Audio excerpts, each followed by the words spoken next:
মেয়েদের প্রত্যেকটা দিনই যেন মনে হয় ব্যস্ততম দিন, হোক সেটা গৃহিণী আর হোক কর্মজীবী। সবারই ব্যস্ততা একদম সমান সমান, বিশেষ করে আমাদের মতন গৃহিণীদের। আসসালামু আলাইকুম, welcome to my another blog. কেমন আছেন সবাই? আলহামদুলিল্লাহ আমি ভালো আছি। এই তো সকাল সকাল উঠে ব্যস্ততা শুরু। আর সাবার স্কুল খুলেছে আজ, তাই আর কি সকালে অনেকটা সকালেই উঠেছি। সাবার হচ্ছে টিফিন, সাবার বাবার লাঞ্চ সব কিছু রেডি করে আবার সকালের খাবারটা গুছিয়ে দুপুরেরটা রান্না করে একবারে উঠি, যাতে আমার দুপুরের দিকে একটু বাচ্চাদের নিয়ে একটু চুপচাপ বসা যায়, একটু রেস্ট নেওয়া যায়। তো আজকে সকালে ভাবলাম একটু সিম্পল নাস্তা ওদের রেডি করে দিই, যেটা সাবাও একটু টিফিনে নিয়ে যেতে পারবে, সাবার বাবাও একটু লাঞ্চে নিয়ে যেতে পারবে। আর সাবা সবসময়ই হচ্ছে গিয়ে না খেয়েই যায়, ছোটো মানুষ সকালে উঠে ওইভাবে খেতে চায় না। তো আমি চেষ্টা করি একটু একটু ভারী খাবার দেওয়ার স্কুলে। তো আমি ওকে ডেকে রেখে এসে ওর টিফিনটাও রেডি করে দিয়ে, সাবার বাবার টিফিনটা রেডি করে দিয়ে তারপরে হচ্ছে সকালের খাবারটা রেডি করব। তো এই তো আমি হচ্ছে গিয়ে বেলা ছাড়াই সুন্দর করে ময়দাটা ডোটা না বানিয়ে সুন্দর করে ময়দাটা পানি দিয়ে গুলিয়ে আমি হচ্ছে গিয়ে একদম সিম্পল পরোটা তৈরি করে নিলাম। এটা আপনাদের সাথে একটু শেয়ার করলাম আর কি। সবাই হয়তো ভাবতে পারেন যে এত সহজ রেসিপি, আসলে ওইভাবে আমাদের মাথায় আসে না, হুট করে কি খাবো কি দিব বাচ্চাদের টিফিন। তো এই ছোটোখাটো টুকিটাকি টিপসগুলো দেখে রাখলেই আমাদের অনেকটা কাজ আগিয়ে যায়।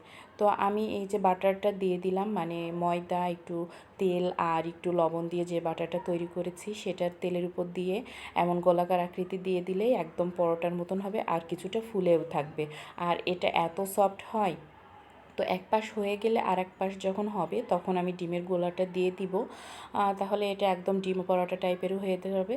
তার উপর সস দিয়ে আমি সুন্দর করে ফোল্ডিং করে দিব, এতে খেতেও সুবিধা হবে, আবার পিস পিস করে কেটে দিলেও খেতে সুবিধা হবে। আর একটা ইউনিক নাস্তাও হয়ে গেল, কি বলেন আপনারা? আমার তো বেশ ভালো লাগে এই নাস্তাটা, আর এত সফট হয় খেতে, তো মনে হয় একদম গালে দিলেই মিলাই যায় এমন একটা অবস্থা।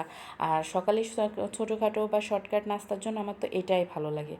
তো আমি সাবার বাবাকেও আজকে এটাই টিফিন দিব, কারণ হচ্ছে আজকে অনেক রান্নাবান্না আছে, বেশি কিছু করতেও পারবো না।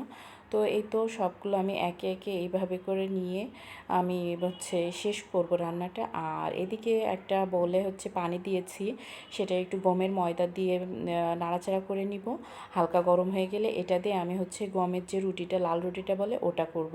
ওটা দিয়ে সাবার বাবা সকালে মানে নাস্তা করবে। আর ফ্রিজে কিছু কাঁঠাল ছিল, তো সব মিলিয়ে অনেকটাই প্যারা হয়ে যায় সকালে।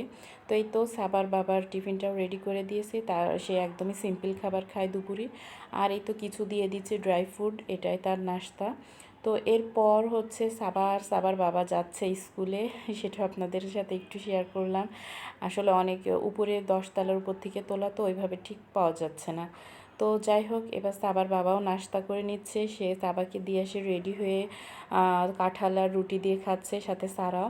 এখন সে অফিসে চলে যাবে, সব মিলিয়ে অনেকটা ব্যস্ত সবাই আমরা সকালে থাকি। তো এই তো এর সাথে সাথে আমার ব্লগটি শেষ করব। আর আজকে আমার সকালের রুটিনটা ঠিক কেমন লাগলো আপনাদের কাছে সেটা একটু কমেন্ট করে জানাবেন। আর যারা নতুন দেখছেন অবশ্যই অবশ্যই একটা লাইক দিবেন। আপনাদের লাইক, কমেন্ট বা ফলো পেলে নিজের ভিডিওগুলো করতেও অনেকটা উৎসাহিত লাগে। আজ এ পর্যন্তই, সবাই ভালো থাকবেন। আর আমার ব্লগটি কেমন হলো অবশ্যই কষ্ট করে একটু কমেন্ট করে জানাবেন, তাহলে নিজের কাছেও ভালো লাগবে। তো আজ এই পর্যন্তই, সবাই ভালো থাকবেন। আসসালামু আলাইকুম।